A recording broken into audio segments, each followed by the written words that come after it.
بچپن سے سن رہے ہیں کہ طوفان آ رہا ہے، مگر ہر بار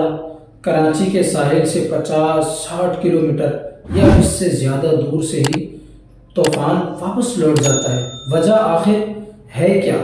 کیوں کسی اور ساحل سے جا ٹکراتا ہے؟ بہت غور کرنے کے بعد اس نتیجے پر پہنچے کہ جس ساحل پر تابعی بزرگ حضرت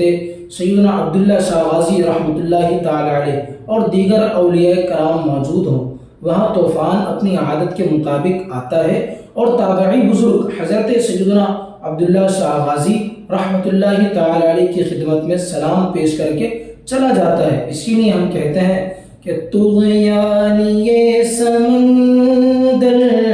میں کیوں بگے کراچی، طغیان یہ سمندر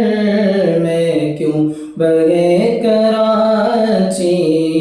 جب اس کے پاس باغ ہے، جب اس کے پاس باغ ہے، عبداللہ شاہ غازی، جب اس کے پاس باغ ہے، عبداللہ شاہ غازی